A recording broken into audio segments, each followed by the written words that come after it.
देवानां प्रतिष्ठो नमस्तु ब्रह्म है। हरि ओम है श्री कृष्ण वंदे जगत गुरुवे है। ओम माल्यादीनि सुगंधि अभ्युत्थानं देवानां प्रतिष्ठो हो।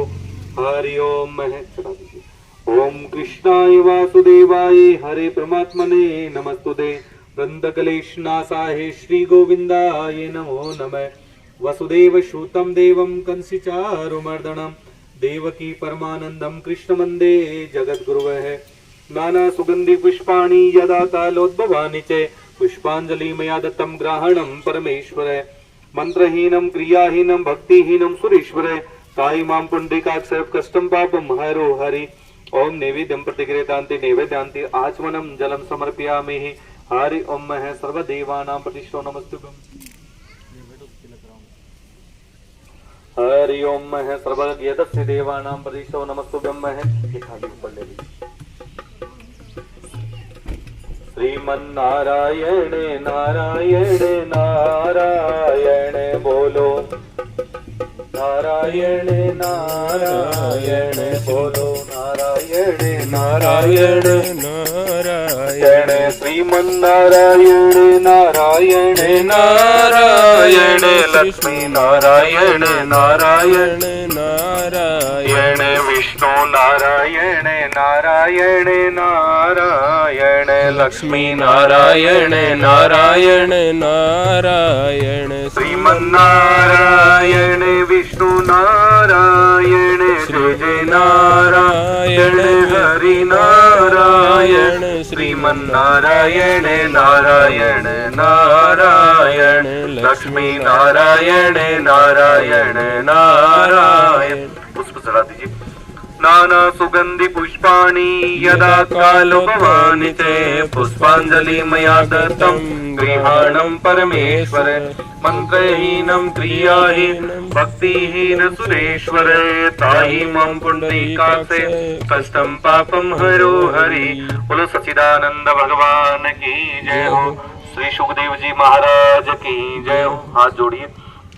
ओम गुरुर् ब्रह्मा गुरुर्विष्णु गुरुर्देवो महेश्वर गुरुर् साक्षात् पार ब्रह्म है। तस्मै श्री गुरुवे नमः। अखंड मंडलाकारं व्याप्तं येन चराचरं तद्दर्शितं येन तस्मै श्री मात्र पितृभ्यं गुरुवे नमः। हरि ओम है सर्व यदस्य पुराण पूजनम क्रियन्तां नमः।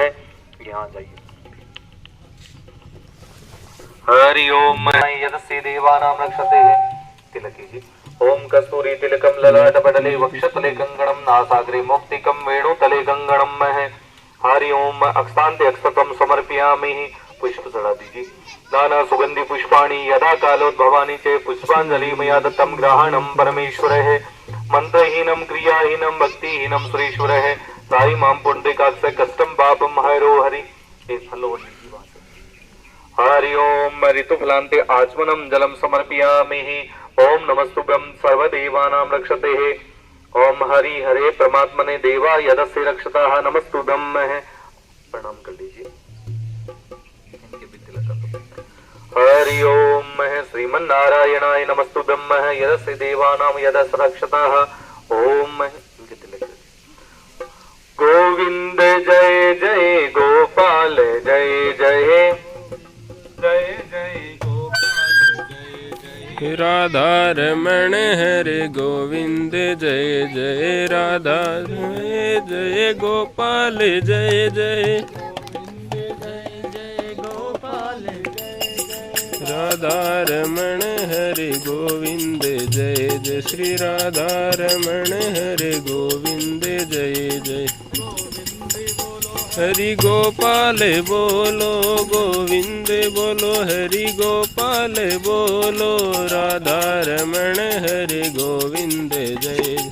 राधा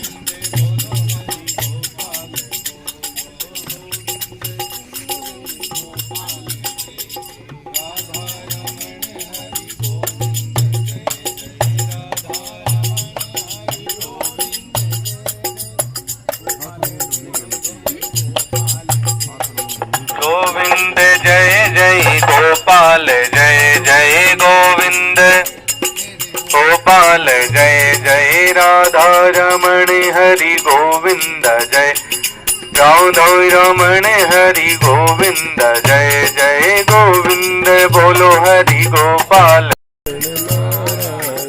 गोविंद नारायण नारायण नारायण गोविंद नारायण नारायण नारायण बोलो श्री कृष्ण गोविंद हरे मुरारी हे नाथ नारायण वासुदेवा कृष्ण गोविंद हरे मुरारी हे नाथ नारायण वासुदेवा श्री कृष्ण गोविंद हरे मुरारी हे नाथ नारायण वासुदेवा श्री कृष्ण गोविंद हरे मुरारी हे नाथ नारायण वासुदेवा हे नाथ नारायण वासुदेवा हे नाथ नारायण वासुदेवा हे नाथ नारायण वासुदेवा हे नाथ नारायण वासुदेवा गोविंद हरे मुरारी हे नाथ नारायण वासुदेवा श्री कृष्ण गोविंद हरे हे नाथ नारायण वासुदेवा हे नाथ नारायण वासुदेवा।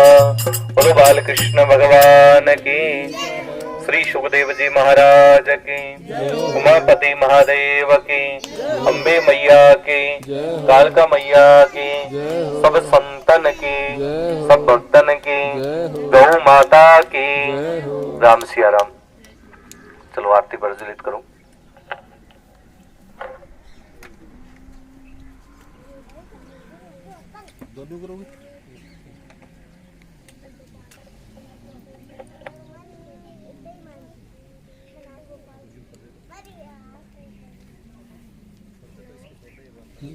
नीचे गिर गया।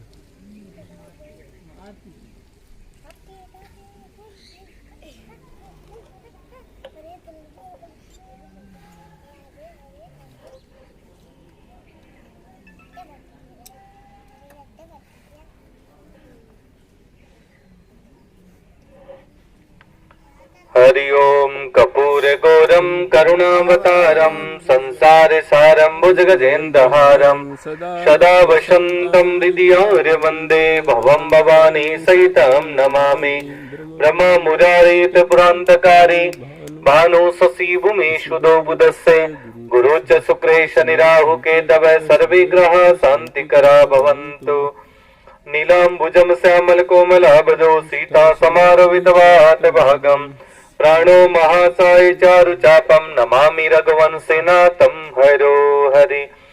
ओम जय जगदीश हरे स्वामी जय जगदीश हरे भक्त जनों के संकट दास जनों क्षण में दूर करे। ओम जय जगदीश रे जो धावे फल पावे दुख विन से मन का ओ स्वामी का सुख संपत्ति घर आवे मैं सुंदरी घरी कष्ट मिटे तन का। ओम जय जगदीश हरे मात पिता तुम मेरे शरण गहु में किसके वो स्वामी तुम बिना योरण दूजा प्रभु बिना आस करो मैं जिसकी। ओम जय जगती हे तुम पूर्ण परिमात्मा तुम अंतर्यामी वो स्वामी पार ब्रह्म परमेश्वर पार ब्रह्म तुम सबके स्वामी। ओम जय जगती तुम करुणा के सागरी तुम्हें पालन करता हो स्वामी।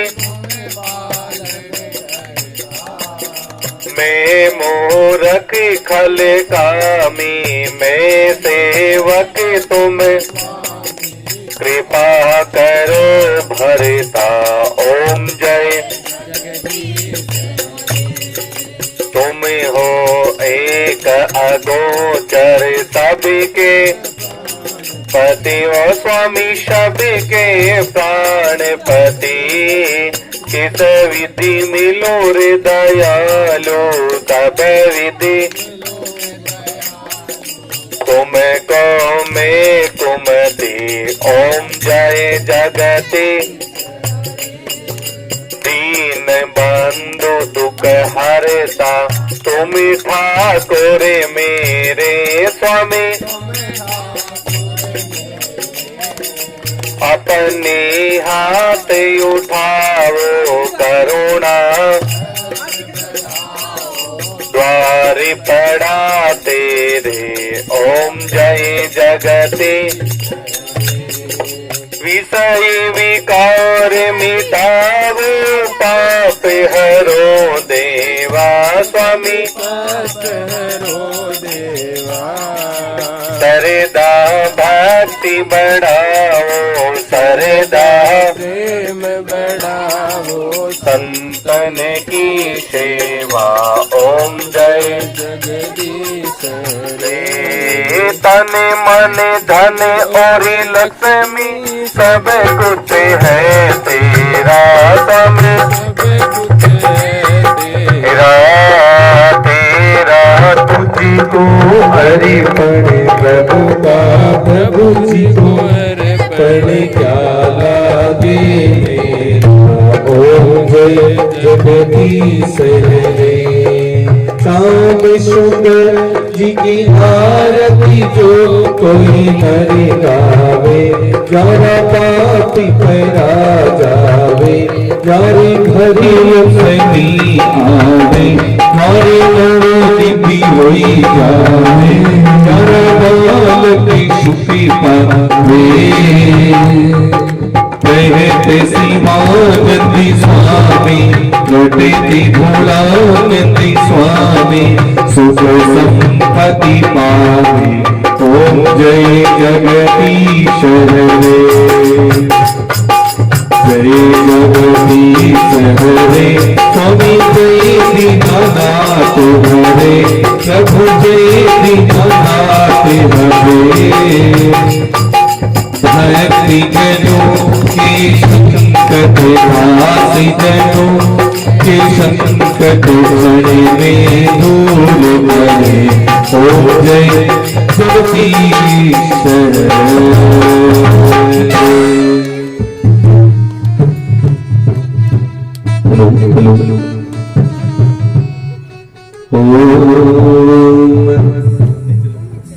हरि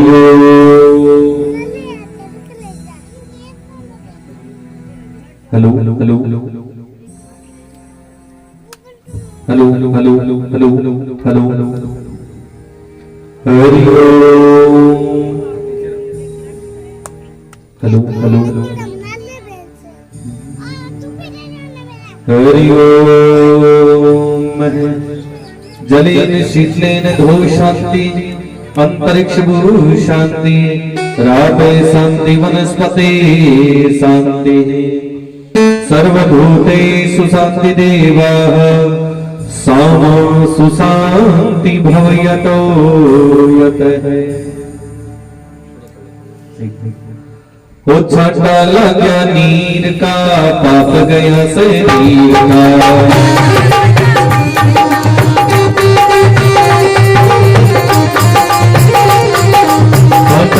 परमेश्वर का नाम लो परमेश्वर का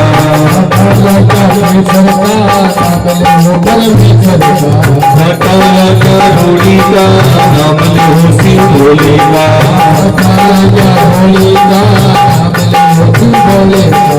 हटाला का पानी का नाम लो राधा रानी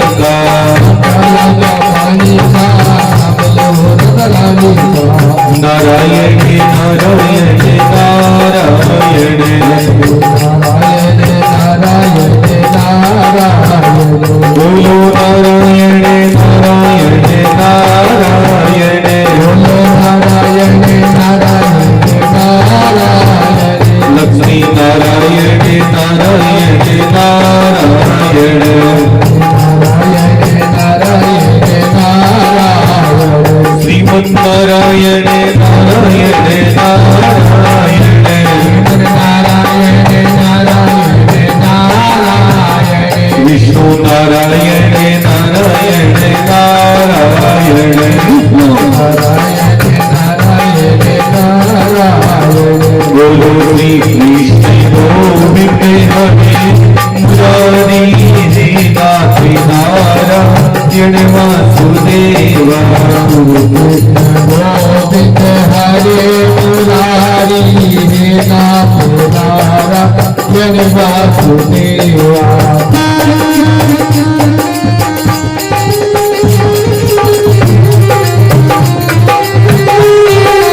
हे नाथ नारायण वासुदेवा हे नाथ नारायण वासुदेवा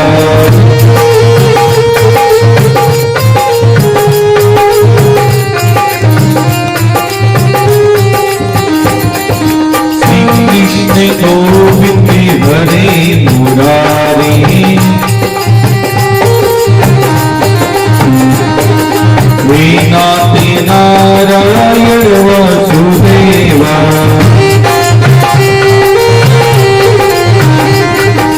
श्री कृष्ण गोविंद हरे मुरारी हे नाथ नारायण वासुदेवा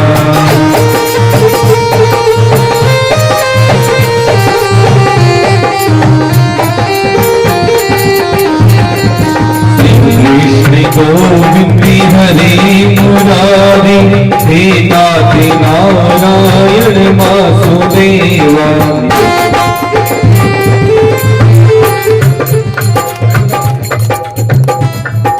श्री कृष्ण गोविंद हरे मुरारी हे नाथ नारायण वासुदेवा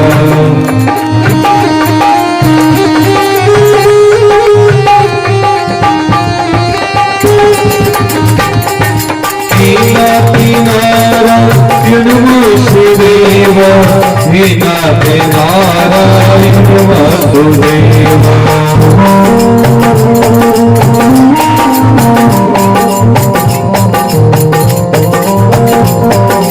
श्री कृष्ण गोविंद हरे मुरारी हे नाथ नारायण वासुदेवा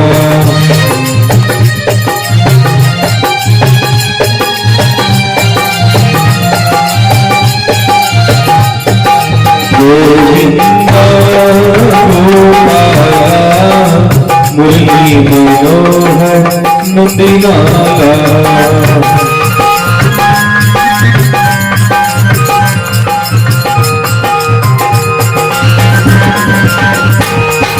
गोविंदा गोपाला मुरली मनोहर नंदलाला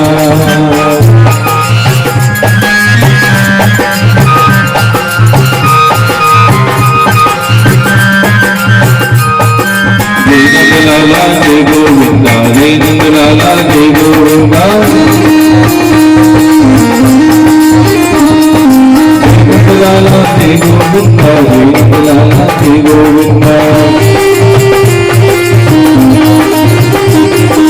जय नंद लाला जय गोविंदा जय नंद लाला जय गोविंदा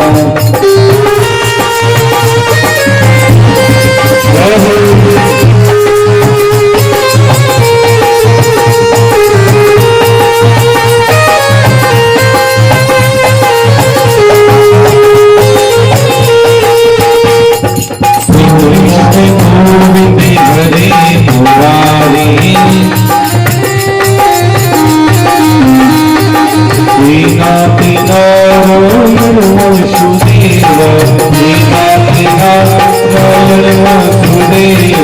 बोलो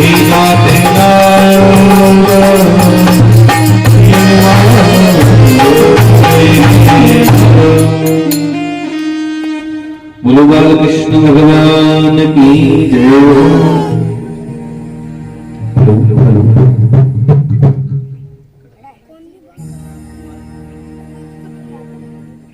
थोड़ा सा पीछे पासवान को थोड़ा पीछे खिसका दो।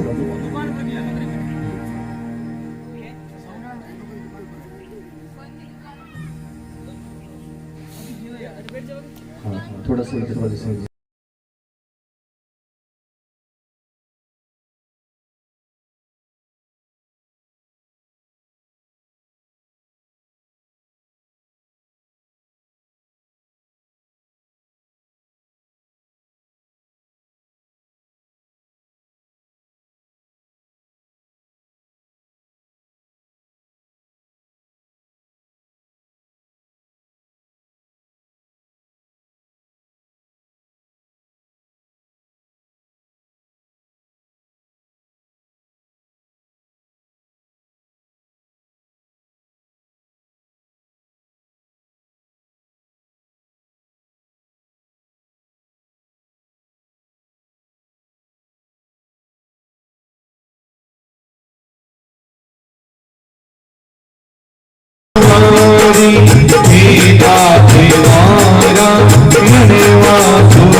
बोलो सच्चिदानंद भगवान की जय हो।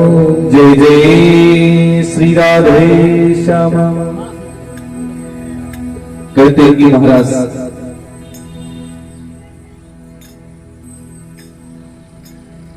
सात दिन तक धुंधकारी ने भगवान की जब कथा सुनी तो सातवें दिन जो प्रेत बना धुंधकारी था वो साधु के वेश में प्रकट हुआ है।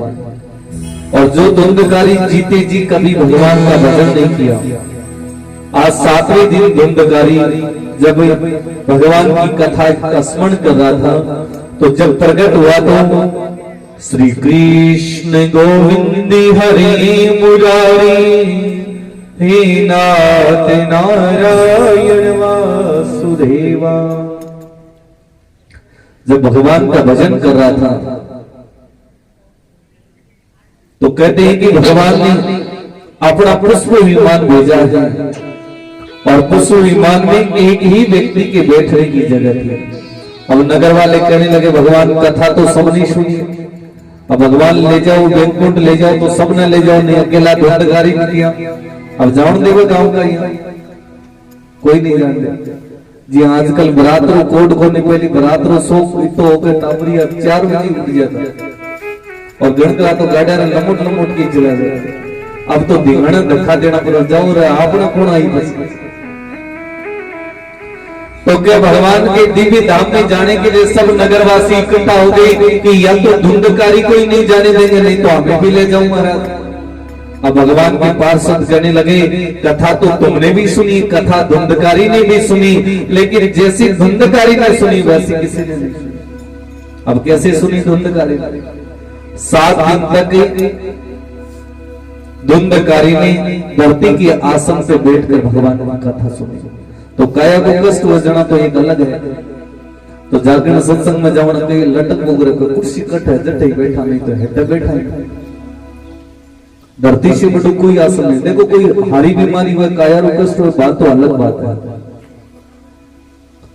दूसरी बात 7 दिन तक धुंधकारी ने जब भगवान की कथा सुनी तो निराहार बिना भोजन के बिना अन्न के बिना जल के।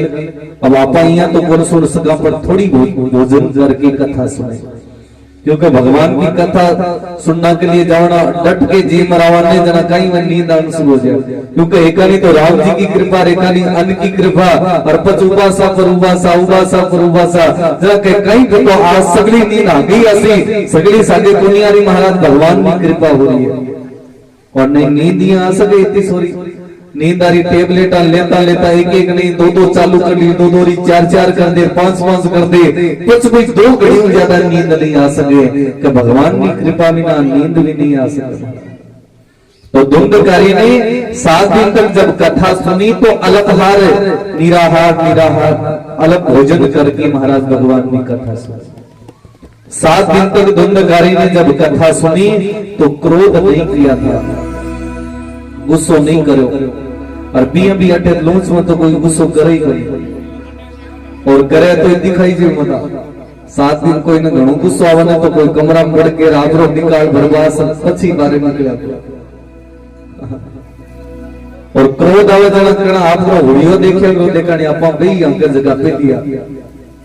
गुस्सो आवे जना प्राणी सुध बुध भूल जा के तो बीपी हाई हो जा, इतनी थर कांपण लग जा करे। बापूजी गुस्सो आ गया पकड़ो नहीं तो हेठा गिर जा। जरूरी है तो गुस्सो करो महाराज।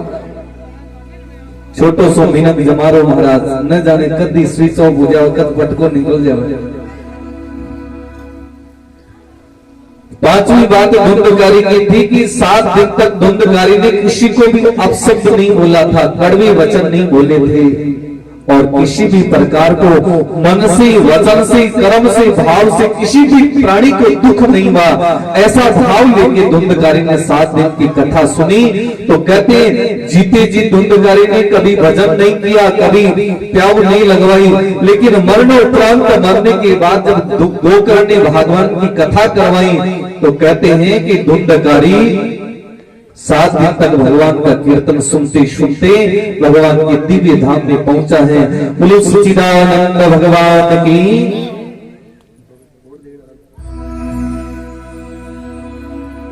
जब इसका मतलब ये तो साबित हो गया कि भगवान की कथा जहां जहां होती है श्रीमद् भागवत कथा, तो संत लोग ऋषि मुनि वेदव्यास जी महाराज लिखते हैं कि उस बस्ती में जो भी अधोगति में गए हुए हैं जीव जंतु पशु पक्षी मनुष्य, जहां जहां तक भी भागवत कथा का रसपान होता है उसकी आवाज सुनाई देती है, वहां पे आकर विराजमान हो जाते हैं, भाव से भगवान की कथा सुनते रहते हैं। तो सब भगवान से प्रार्थना करो, हे प्रभु, हे नारायण, हे श्री ठाकुर जी महाराज, हमारी बस्ती में कोई भी अकाल मृत्यु के शिकार है, पशु पक्षी है, मनुष्य है, जीव जंतु है, कीड़ा मकोड़ा है, वे भी भगवान की कथा को स्मरण करके अपनी आत्मा ने तृप्त करें और भगवान उन्हें भी शांति प्रदान करें।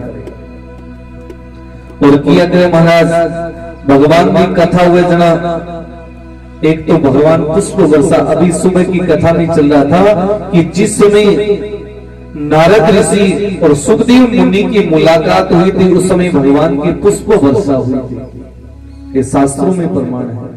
तो आज भी देखो भगवान की कथा चल रही है, थोड़ी थोड़ी बरसात हो रही है। तो परमात्मा की जहां कृपा होती है वहीं सत्संग हो पाता है। एक छोटा सा सत्संग होता है जगह ना मारवाड़ी बोले तो राती जोगो बीम कोई घणो संसाधन कौन चाहिए, गीत गाना ला भी एक आधा घरेला जो पर वो भी भगवान की कृपा बिना वे 5 गीत भी नहीं गाया जा सके। तब संत लोगों ने कहा बड़े भाग मनुष्य तन पावा, सुख दुर्लभ सब ग्रंथ निरावा। बड़ो सौभाग्य का सबसे पहले तो अपन मनुष्य जन्म मिलो, सबसे पहले तो परमात्मा की कृपा है कि अपन मनुष्य जन्म मिलो।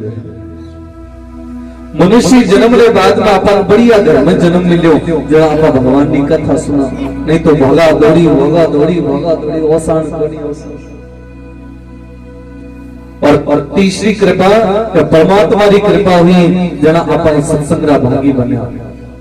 धुंधकारी तो कोई बन सके महाराज, धुंधकारी तो कोई बन सके, लेकिन गोकर्ण बनना के लिए अपने कुल का उद्धार करना पड़ता है। गोकर्ण बनने के लिए गोकर्ण बनते हैं तब कुल का उद्धार की बात आ जाती है, और धुंधकारी बनते ही तो कुल का विखंडन ही हो जाता है। तो मैं तो ये कहता हूं महाराज, न तो कभी धुंधकारी बनो न कभी धुंधली बनो। ये दोनों बने तो उनके हाल देख लो महाराज, धुंधली की क्या दशा हुई, अरे मृत्यु की मिली तो उसी के संतान के हाथ से, और धुंधकारी कि उसके ही मित्र जो रात दिन उसके साथ में रहने वाले थे उन्हीं के हाथों से उसकी मृत्यु हो गई। इसलिए संत लोग कहते महाराज वो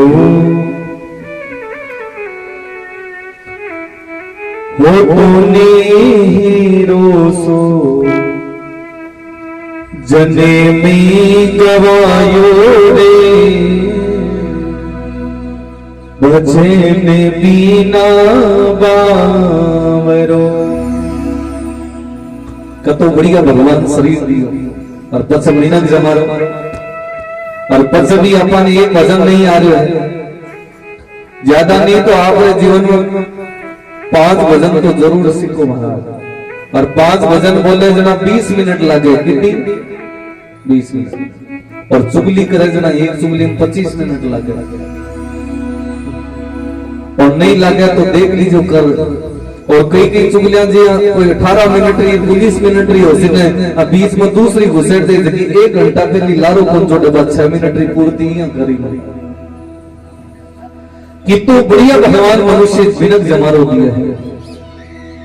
और भी कमा भजन करना रो, आया गया री सेवा करना रो, माता पिता री सेवा करना रो, सास ससुर री सेवा करना। आप बिनक जमारा में है कणा गाया सास ससुर री सेवा करता देखा, अरे जितना रिश्ता नाते भाई बंधु कुटुंब कबीलो जितो मिनक जमारा में है ये तो औरत थोड़ी हो सकता है।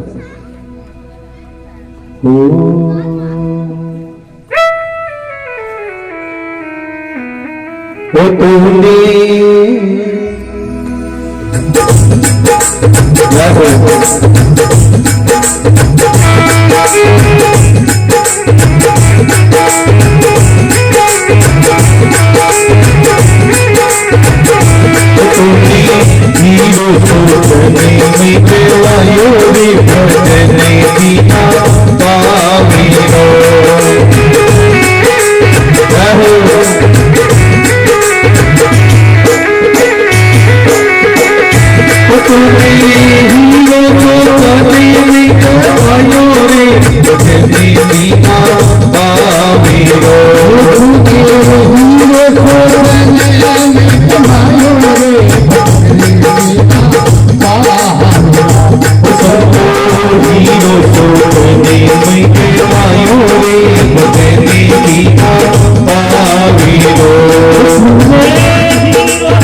हरि गुण गायो। सभी ताली बजाइए दोनों हाथों से। कभी न हरि गुण गायो, कभी न आयो सतरी संगत में, कभी न राम गुण गायो।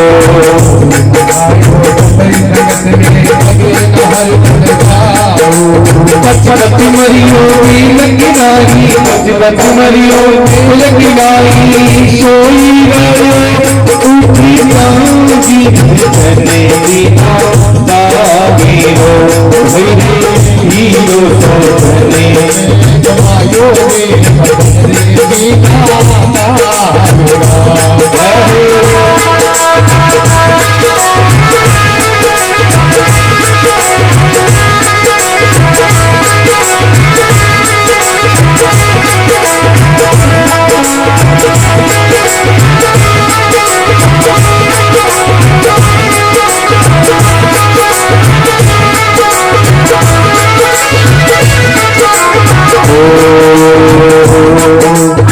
संसारी फूल समीरो भुवन भरमायो।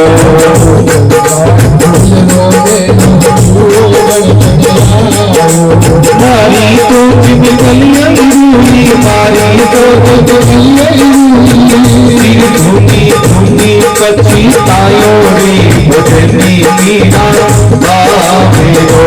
भाई रे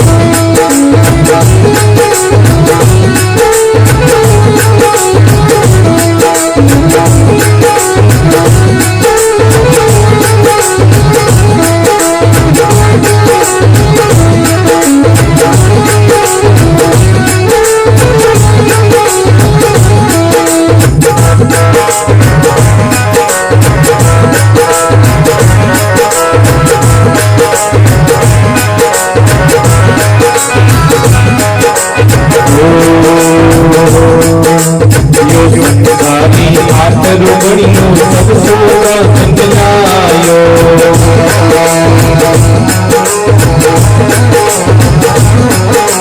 चतुरी माल को घोड़ो कीनो, चतुरी माल को घोड़ो कीनो, उड़ती उड़ी कर बनूरी तुझने दीना बागीरो।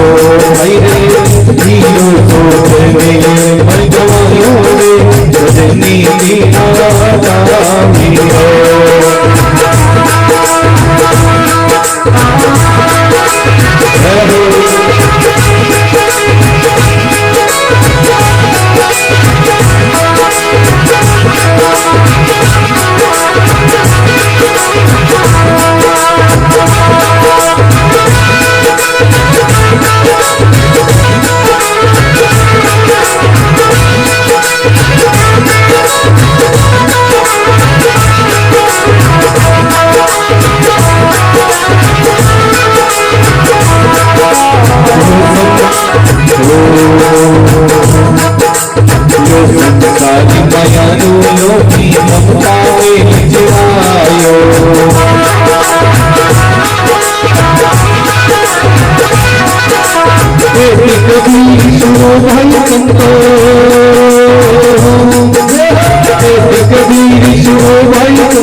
बोलो सांवरिया सेठ की जय जय श्री राधे श्याम।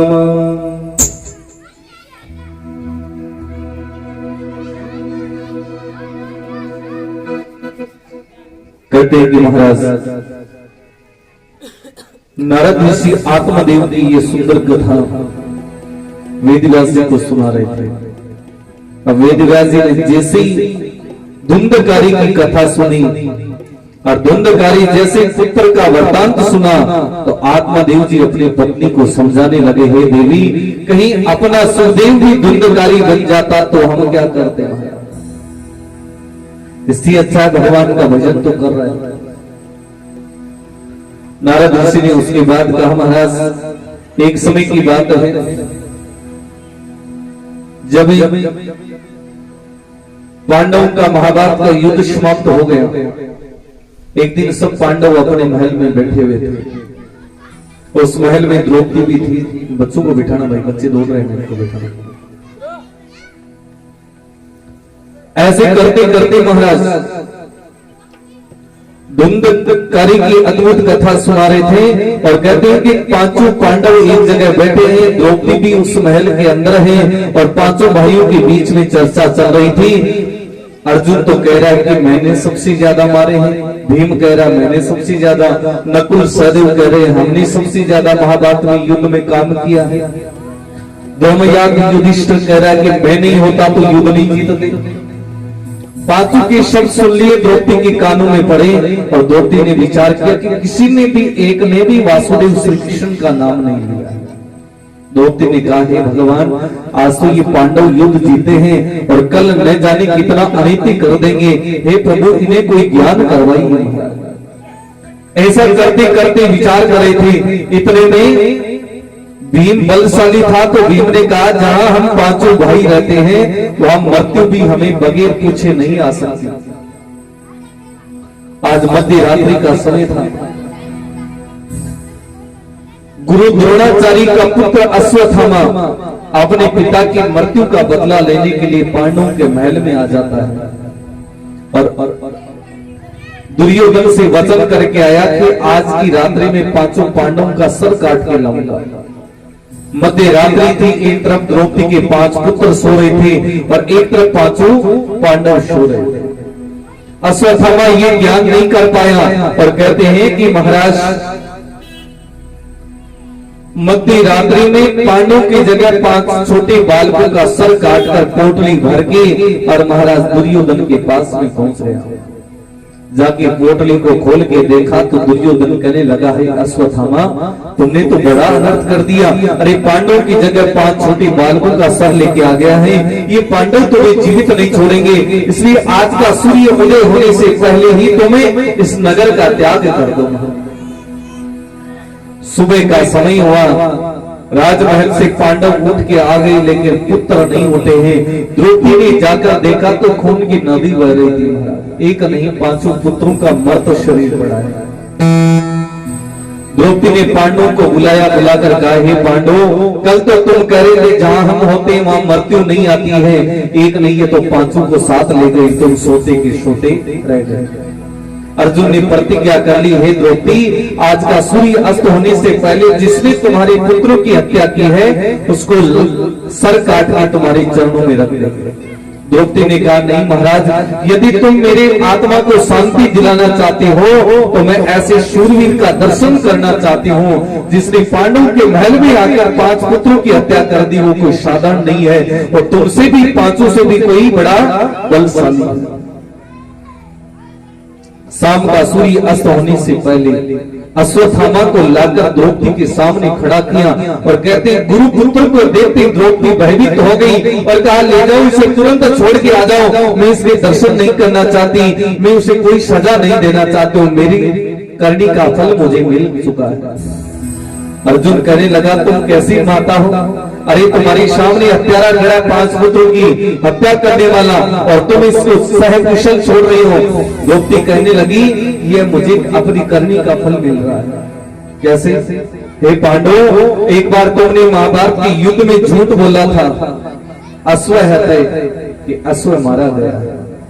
और गुरु द्रोणाचार्य का झूठ बोलकर तुमने अपराध किया था, मृत्यु के कगार पे पहुंचाया था। तो द्रौपदी ने कहा कि एक झूठ के बदले मुझे 5 पुत्रों के रूप में चुकाना पड़ा है, और यदि इस ब्राह्मण पुत्र की हत्या करवा दी तो न जाने मेरे पास में अब 5 कुछ नहीं बचे हैं, केवल 5 पांडवों के अलावा।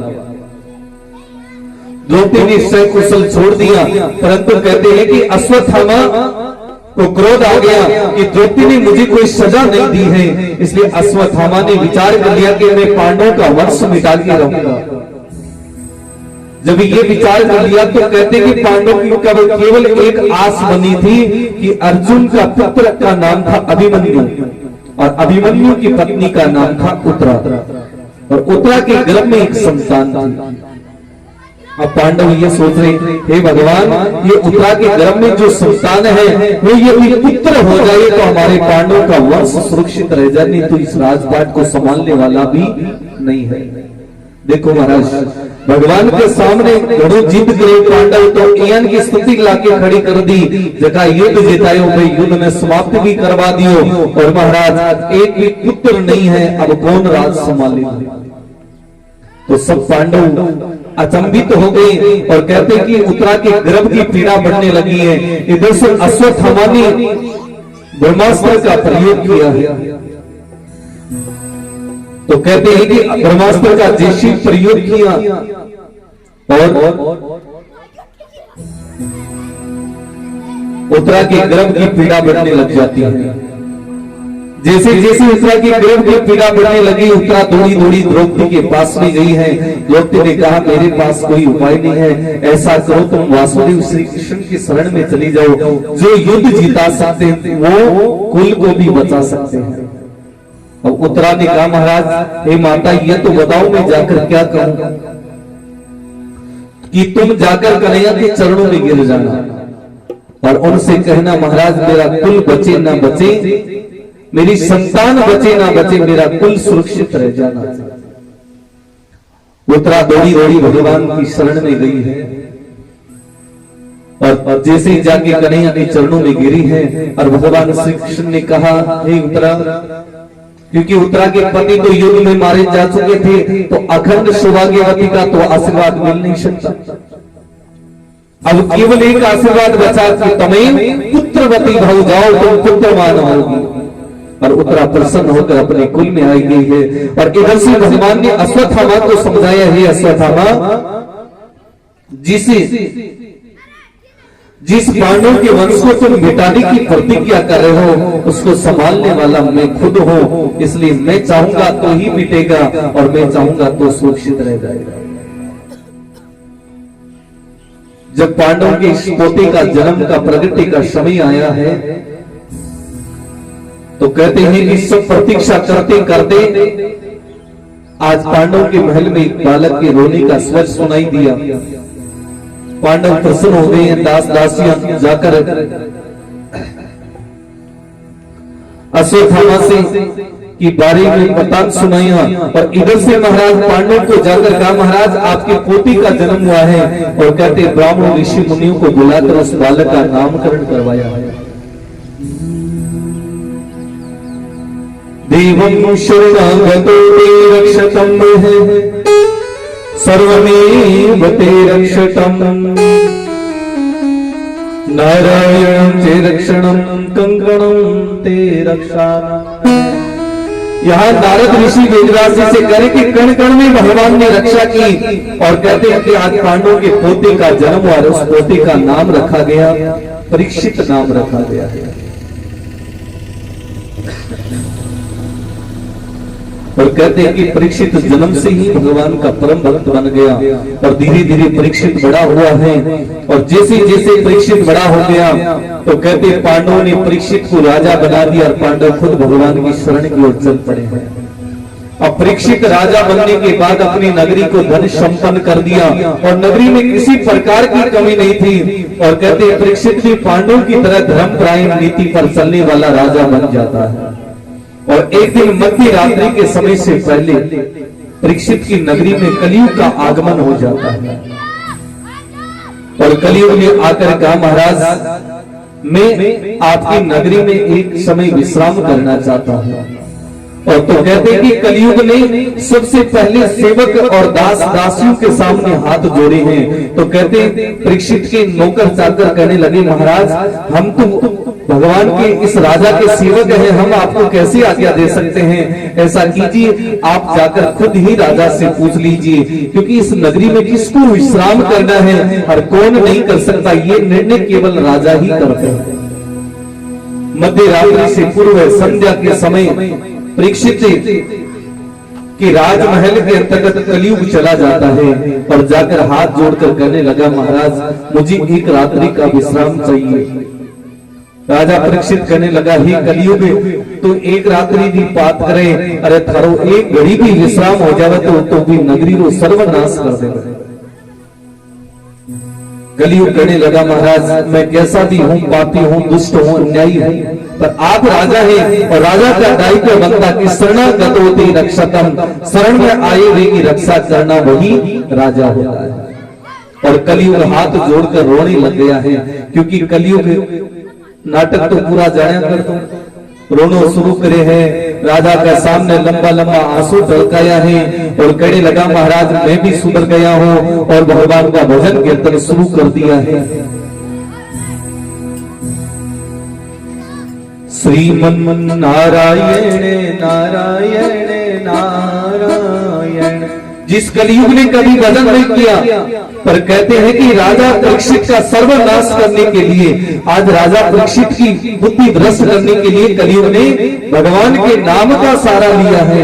इसलिए महाराज कोई को गुरु भी करने जना देखो की को भगवान को सारो बगैर नहीं हो सकता और भलो करो जना तो महाराज की का सारा की जरूरत को नहीं, भगवान का तू कर तो रख मैं ध्यान रख तो रहो। हेलो नारायण नारायण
बोलो सच्चिदानंद भगवान की जय जय श्री राधे श्यामा। कहते हैं कि राजा परीक्षित कलयुग से कहने लगा, महाराज आपको मैं ऐसे तो विश्राम नहीं दे सकता, पर एक बात जरूर है, मेरी इस नगरी में कहीं कोई जुआ खेलता मिल जाए तो आप उसके पास में विश्राम करें। कलयुग कहने लगा, महाराज मत वजन भी आदमी हमारे सामने कौन जुआ खेले, कोई श्राप बैठे हुए तो बैठे चले जाए, क्या महाराज वहीं पे भी नहीं जा सकता। तो राजा कहने लगा, महाराज जिसके पास सोना चांदी खूब हो, ये चल रहा बीच में रुक रहा है। राजा कहने लगा, महाराज जिसके पास में सोना चांदी खूब हो, आप ऐसा करो उसके पास में जाकर विश्राम करो, क्योंकि जिसके पास में धन ज्यादा होता है उसको रात्रि के समय नींद नहीं आती। राजा ने कहा, महाराज मुझे कौन बताएगा किसके पास धन है किसके पास नहीं है। तो कलयुग का हाथ जोड़ के कहने लगा, महाराज मैं दूसरी जगह क्यों जाऊं, ऐसा करो आप का जो ये राज मुकुट है ये मध्य रात्रि के समय कोई काम आने वाला है, पर ऐसा करो कि मैं इस राज मुकुट सोने का ही तो बना है, आपकी बात नहीं टालू महाराज, मैं सोना पर ही विश्राम कर लूं। और वो सोना रो मुकुट एक रात्रि तो बात है। राजा परीक्षित को कलयुग करने लगा, सवेरा होते ही तो मैं चला जाऊंगा महाराज। जैसे ही राजा परीक्षित को कलयुग ने आज्ञा दी है और कलयुग जाकर सोने की राज मुकुट पे विश्राम शुरू कर दिया।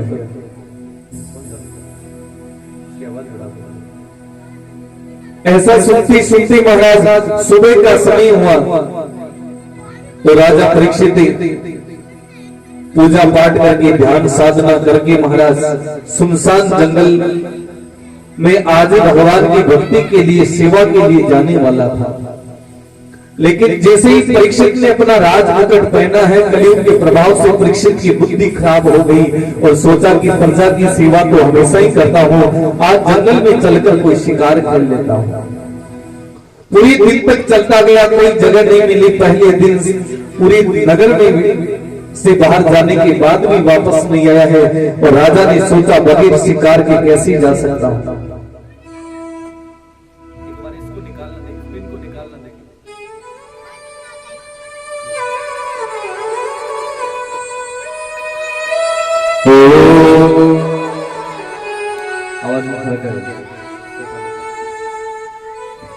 हरि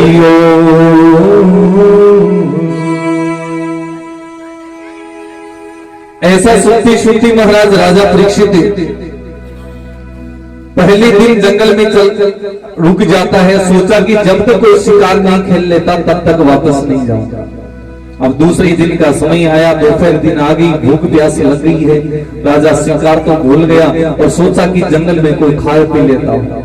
एक सविक नाम के संत की कुटिया दिखाई दी, उस आश्रम में चला गया। सविक ध्यान साधना में बैठे हुए थे संत, और राजा ने देखा मुझे आते देखकर ये नाटक कर रहे हैं। राजा कुटिया से बाहर निकला है और तक्षक नाम का एक सर्प जा रहा था, उसको तलवार से मारकर सविक ऋषि के गले में डालकर और जोर जोर से हंसने लगा। और सविक ऋषि को तो पहले से ही पता चल गया कि राजा थोड़ी बहुत मजाक कर रहा है, तो करने दो। राजा की को ये संतोष हो गया कि मैंने संत का मजाक तो उड़ा लिया और आज मैंने शिकार भी खेल लिया है। और दूसरे दिन राजा अपने नगर में चला गया और पीछे से सविक ऋषि का पुत्र नगर से भिक्षा लेके लौटा तो कहते पिता के गले में सांप को देखा है और बालक क्रोधित हो गया। और क्रोधित होने के बाद बालक ने कौशिकी नाम की नदी का जल हाथ में लिया और सूर्य को साक्षी मानकर कहा, मैं सविक ऋषि का पुत्र आज सूर्य और जल को साक्षी मानकर संकल्प लेता हूँ कि मेरे पिता के द्वारा किए हुए जितने भी पुण्यों का जो मुझे लाभ मिल रहा है, आज उन सब का मैं श्राप देता हूँ कि जिसने भी मेरे पिता की गले में सांप डाला है, यही मरा हुआ सर्प 7वें दिन पुनः जीवित हो जाए और उसको खा जाए, उसकी मृत्यु हो जाए। थोड़ी समय के बाद सविक ऋषि खड़े हुए हैं और खड़े होकर पुत्र से कहने लगे, हे बेटे क्यों चिल्ला रहे हो, क्या बात हो गई? कहा पिताजी तुम्हारे गले में कोई आता है, सांप डाल जाता है और आप तो आराम से बैठे रहते हो। तो सविक ऋषि ने कहा, राजा है थोड़ी बहुत मजाक कर ली तो क्या फर्क पड़ता। इतने में राजा परीक्षित अपने नगर से सैनिकों को भेजा है कि जाओ मैंने बहुत बड़ा अपराध कर दिया है, आप संत के गले से सर्प निकाल के फेंक दो, तब तक ध्यान साधना में हटे नहीं होंगे।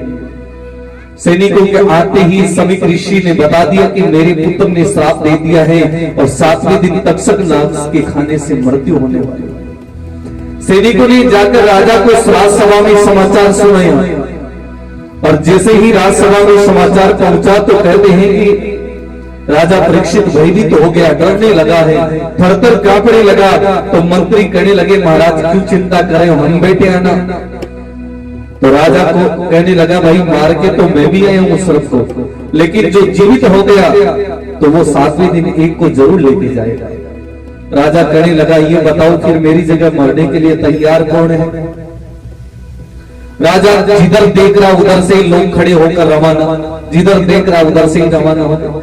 अंत में राजा परीक्षित अकेला बचा है और राजा परीक्षित अकेला बचने की वजह से कोई उपाय नहीं दिखा, तो अंत में राजा परीक्षित संतों की शरण में गया है और संतों की शरण में जाकर गुरु सुखदेव मुनि से उनकी मुलाकात हुई है। बोलो सुखदेव जी महाराज की जय। तब राजा परीक्षित के गुरु सुखदेव मुनि कहने लगे, हे राजा तुम तो राजा थे, भगवान की भक्ति कब भी कर सकते थे, अरे तुम्हें एक ऐसे भक्त की कथा सुनाता हूँ। और गुरु सुखदेव मुनि राजा परीक्षित को आज विदुर की कथा सुना रहे हैं कि भगवान के दरबार, एक दुर्योधन के दरबार में एक विदुर नाम का एक सेवक था। वो इतना गरीब था कि विदुरानी क्या करती थी, विदुर जी के जाने के बाद राज दरबार में जाकर गड्डी चलाया करती थी, चक्की जलाया करती थी।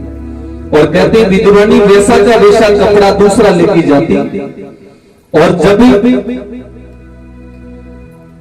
भी उस कपड़े को छोड़ देती, उस कपड़े को अपने पास में छुपा कर ले आती, घर में लाकर पानी में भिगोकर अपने बच्चों का पालन पोषण किया करती। इतने गरीब थे विदुर जी, पर कर्म से पीछे नहीं हटे महाराज। गरीबी आ सकती है लेकिन कर्म छोड़ दिया तो सब कुछ चला गया महाराज। कहते कि विदुर जी ने एक दिन दुर्योधन के दरबार में कन्हैया को निमंत्रण मिला भोजन के लिए, तो विदुर जी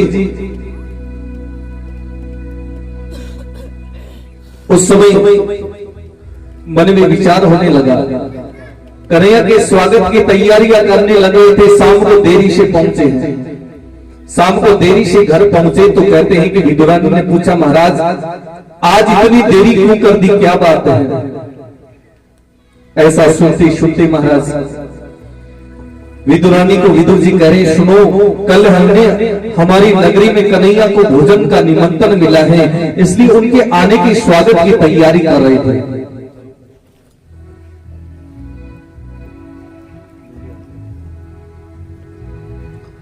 ऐसा सुनती सुनती महाराज विदुर जी के मन में ऐसी शंका होने लगी।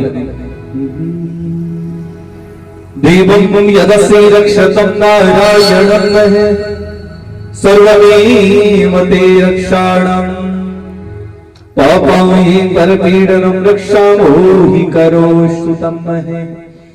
आज विदुरानी अपने पतिदेव विदुर जी से करी, महाराज चलो कोई बात नहीं, कन्हैया को निमंत्रण देते आ जाते हैं। तो विदुरानी ने कहा ऐसा करो, कल अपने घर का भी न्योता दे देना। विदुर जी कहने लगे तुम पागल तो नहीं हो? अरे हमारे घर पे एक समय का अनाज नहीं है, पानी में कपड़े को भिगो भिगो कर बच्चों का पालन पोषण कर रही हो, और तुम कह रही हो कन्हैया को न्योता दे देना। विदुरानी कहने लगे नहीं महाराज, आपको भगवान को न्योता देना ही है। और विदुरानी ने कहा कोई बात नहीं, चलो ऐसा भगवान को भोजन ही तो कराना है। कहा तो ऐसा करो, कल बच्चों को वो पानी भिगोकर जो पिलाती हो ना, वो बच्चों को नहीं पिलाई, किसको? कन्हैया को करवा। ऐसा सुनते विदुरानी के मन में शब्द सुने तो विदुर जी भावुक हो गई। कहा है विदुरानी एक बात तो सुन लो, मैं कह भी दूंगा लेकिन दुर्योधन के सामने किसी की बोलने की हिम्मत नहीं है।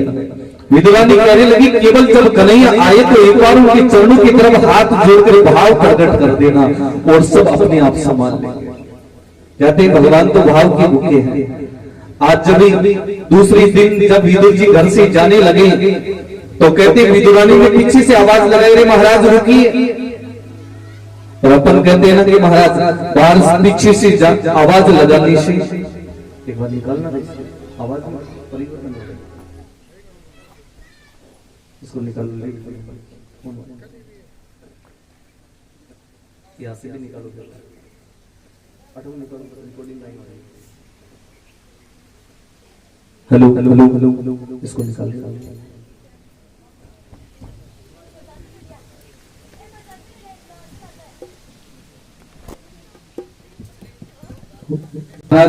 मैं आज कन्हैया के आगमन की तैयारी करके हूं, पर आप निमंत्रण देना मत भूल जाना महाराज।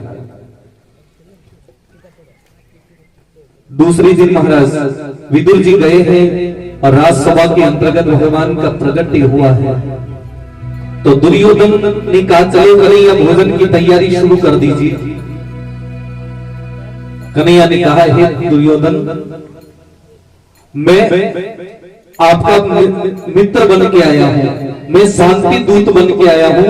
तो शांति दूत या तो सभा कक्ष में भोजन करता है और या फिर अपना कोई नाते रिश्तेदार है उसके घर में भोजन करता है।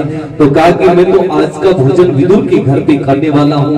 और विदुर का नाम लिया तो विदुर जी बड़े अचंभित हो गए कि जो विदुरानी कह रही थी वही बात हो गई है।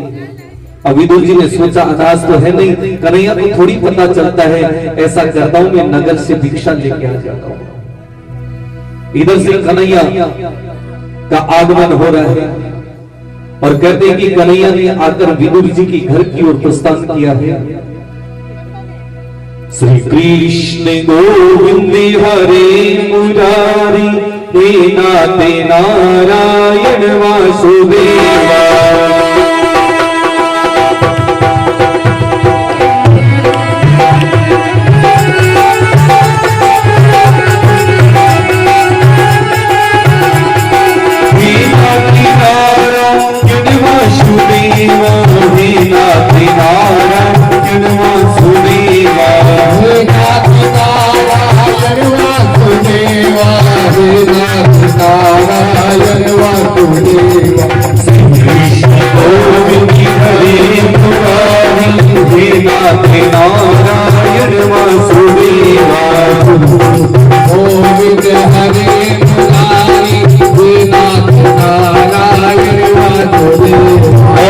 कहते हैं कि विदुरानी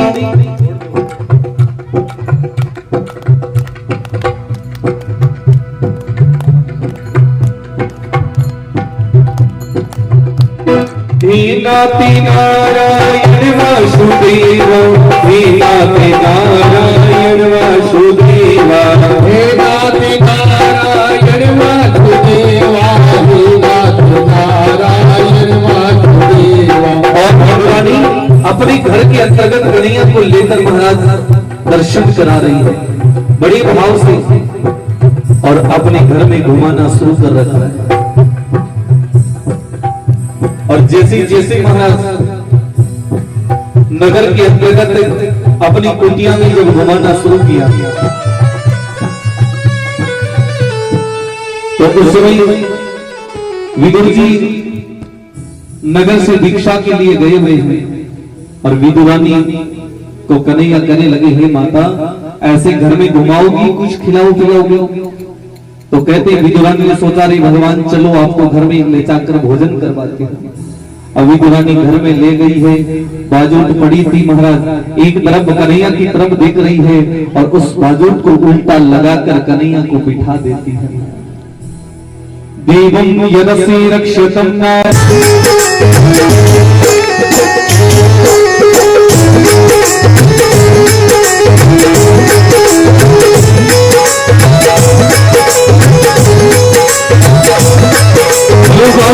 भगवान की जय हो।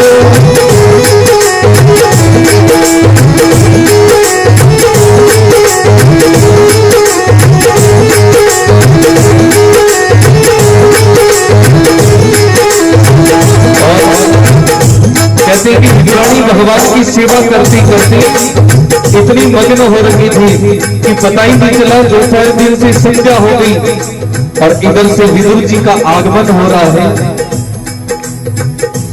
जब विदुर जी नगर से भिक्षा लेने के लिए गए हुए थे तो नगर से आकर महाराज अपने घर की ओर बढ़ रहे हैं,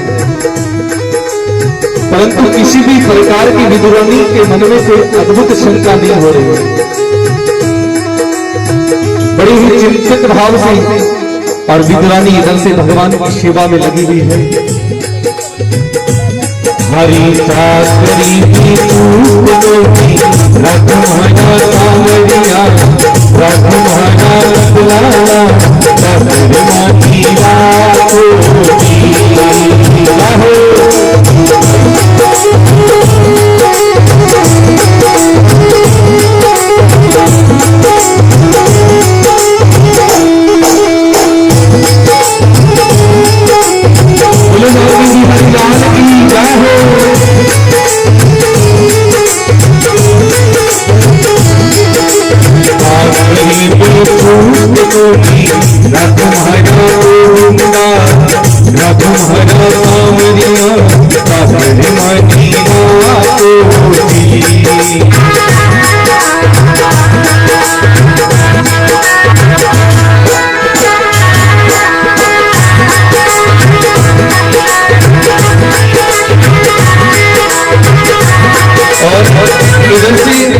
विदुर जी घर की ओर पड़ा रहे हैं और आकर विदुर जी ने दरवाजा बजाना शुरू किया। जैसे जैसे विदुर जी ने दरवाजे को खटखटाया तो विदुरानी ने सोचा कि क्या पता विदुर जी आ गए होंगे, दरवाजे की तरफ गई हैं और जाकर जैसे दरवाजा खोला विदुर जी खड़े हैं और विदुर जी ने गुस्सा करना शुरू कर दिया, अरे शुक्तियों मैं कब से दरवाजे को खटखटा रहा हूँ, तुम्हें पता है मैं कब से इतना उतावला होकर आज इतना दौड़ के आया हूँ और तुमने दरवाजा नहीं खोला। विदुरानी कहने लगी, महाराज क्या बात होगी, इतना क्यों उतावला हो रहा? विदुर जी कहने लगे, जी सुनो, अरे तुम कह रही थी वो शक्ति हो गया, अरे जिस कन्हैया को निमंत्रण की बात कर रही थी वो कन्हैया आज अपने घर पे आने वाले हैं। विदुरानी कहने लगी, आने वाले हैं? अरे भगवान वो तो कब भी आ चुके। और कहते विदुर और विदुरानी तुरंत दौड़े हैं और दौड़कर जहां विदुर भगवान ठाकुर जी बैठे हुए थे वहां जाकर विदुर जी नीचे झुककर प्रणाम करने लगे तो विदुर जी की दृष्टि पड़ी जहां कन्हैया आसन लगा के बैठे थे और विदुरानी को कहने लगे, अरे देवी तुमने ये क्या कर दिया, अरे कन्हैया को कैसा असर दिया है? विदुरानी हाथ जोड़कर कहने लगी, भगवान मने का ही कर दो, अरे थारा भगवान इतना चालू तो गणा ही है, आसन लगाए गणा नहीं बता सके। और क्या भगवान को कन्हैया को विदुर जी ने खड़ा किया है और बाजूट को सूखता लगाया है और लगाकर कन्हैया को बिठाया है और कहते हैं भगवान, तो विदुर जी कहने लगे कि जाओ फल लेके आओ। तो कहा महाराज फल तो खिला रही हूं ना। अब थाली में देखा तो छिलके खेने गिरी गिरी पड़ी थी और कन्हैया के मुंह की तरफ देखा तो दूध हिल रहा था। जैसी जैसी भाव को देखा तो विदुर जी अपनी विदुरानी से कहने लगा, तुमने छिलकों का भोजन करवा दिया। आज बड़ी भाव से विदुर और विदुरानी कन्हैया को भोजन करवा रहे हैं और दोनों सेवा चाकरी में लगे हैं। आइए से बड़ी भाव से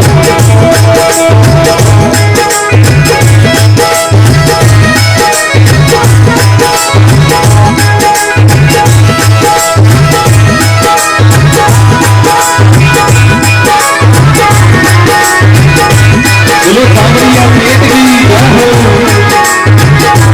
हमारी आखिरी धूप को नीला हमारा सांवरिया हमारा गोविंदा सागर मदीना कोटी।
बोलो सांवरिया सेठ की। कहते हैं कि विदुर और विदुरानी ने भगवान की सेवा चाकरी शुरू कर दे। ऐसा करता करता महाराज राजा परीक्षित के गुरु सुखदेव मुनि अद्भुत भगवान का स्मरण कर। हे परीक्षित, आज हरि आए विदुर भर कामना, और भगवान ने छिलकों का भोग करके भी विदुर जी से कह रहे हैं, विदुर जी अब वो स्वाद नहीं है जो पहले विदुरानी करवा रही थी। अरे पहले माता भोजन करवा रही थी तो उसका स्वाद अलग ही था। बोलो सामरिया सेठ की, भक्त वसल भगवान की, उमापति महादेव की, श्री ठाकुर जी महाराज की। आज दूसरे दिन की कथा विश्राम की ओर है। प्रतिदिन सुबह 12 से 4 बजे तक कथा रो समय है, शाम को 7:15 से 8:15 बजे तक सत्संग रो कार्यक्रम है। और आज सुबह प्रभात फेरी लगा हुआ पर बरसात वगैरह हो रही, तो सुबह 6 बजे से प्रभात फेरी भी लगेगी। और आइए सब खड़े हो जाइए अपने अपने स्थान पे, भगवान की मंगलमय आरती भी करते रहना और साथ साथ में विदुर और विदुरानी जी के तिलक भी करते रहना भगवान के, और भगवान से प्रार्थना करते रहना कि हे प्रभु आप कहीं विदुर जी के घर में पधारे, वैसे ही भाव के साथ हमारी दीनहीनों की भी रक्षा करना।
Oh,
Hare